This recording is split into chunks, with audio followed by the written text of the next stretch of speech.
এখনো পর্যন্ত বিজ্ঞানীরা কোনো পৃথিবীর মতো পৃথিবী বা পৃথিবীর মতো কোনো গ্রহ খুঁজে পায়নি। তবে বিজ্ঞানীরা চেষ্টা করে যাচ্ছে যে পৃথিবীর বাইরে হয়তো প্রাণ আছে এবং কোথাও এলিয়েনের মতো কোনো আবহ ধরনের কোনো বস্তুও খুঁজে পাওয়া সম্ভব হতে পারে।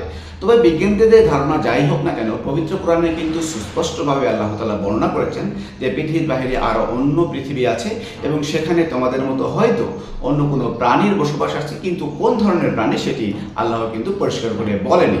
তবে সূরা তালাকের 12 নম্বর আয়াতে আল্লাহ তাআলা এটি সুস্পষ্টভাবে বর্ণনা করেছেন যে পৃথিবীর বাইরে প্রাণ আছে এবং পৃথিবীর বাইরে অন্য ধরনের পৃথিবীও আছে এবং সেখানেও মানব জাতি বা অন্য কোনো প্রাণীও থাকতে পারে, যেটি পবিত্র কোরআনে আল্লাহ তাআলা বর্ণনা করেছেন অন্যত্র যে তোমাদের মতো সেখানেও অন্য ধরনের প্রাণী আছে এবং আমি চাইলে তোমাদের এবং তাদের মধ্যে একত্র করে দিতে পারি বা সংযোগ ঘটাইয়া দিতে পারি। সুতরাং বোঝা যাচ্ছে যে এই পৃথিবীর বাহিরে মহাকাশের অন্য কোনো প্রান্তে বা অন্য কোনো গ্যালাক্সিতে হয়তো প্রাণীর অস্তিত্ব খুঁজে পাওয়া সম্ভব হতে পারে।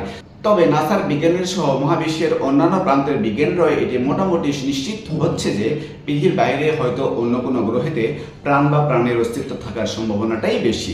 তবে বিজ্ঞান যেটি মাত্র কুড়াচ্ছে বলতে গেলে প্রাথমিক অবস্থায় আছে, সেখানে কিন্তু কোরআনের সুস্পষ্টভাবে সূরা তালাকের 12 নম্বর আয়াতে আল্লাহ তাআলা বর্ণনা করেছেন যে এই পৃথিবীর বাইরে আরও 7টি পৃথিবী আছে এবং সেখানে তোমাদের মতো বুদ্ধিমান প্রাণীও আছে। সুতরাং বোঝাই যাচ্ছে আল্লাহ তাআলা পবিত্র কোরআনে যে তথ্যটি দিয়েছে বিজ্ঞান কিন্তু সেই তথ্যের দিকেই যাচ্ছে।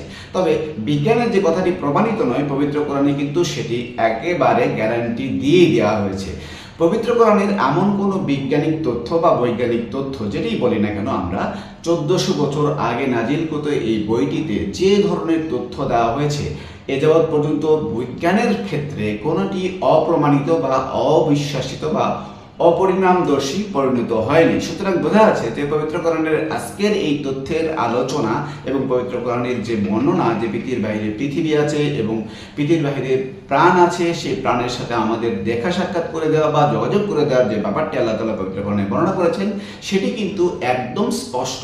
অর্থাৎ বিজ্ঞানের গবেষণালব্ধ বিষয়ে তারা যখনও একমত হতে পারেনি সেই বিষয়ে পবিত্র কোরআন কিন্তু একদম সায়েন্টিফিক্যালি বর্ণনা করে দিয়েছেন যে পৃথিবীর বাইরে প্রাণ আছে। সুতরাং বিজ্ঞান এটি গবেষণা করে বের করুক আর না করুক, মুসলিম হিসাবে আমাদের এটি অবশ্যই বিশ্বাস করা উচিত এবং একটা সময় গিয়ে হয়তো বিজ্ঞান পাবে এবং সেটা পর্যন্ত অপেক্ষা করতে হবে কোরআনের এই বিজ্ঞানটি সবার সামনে পরিস্ফুটিত হতে বা সত্যভাবে প্রমাণিত হতে। আসসালামু আলাইকুম ওয়া রাহমাতুল্লাহি ওয়া বারাকাতুহু।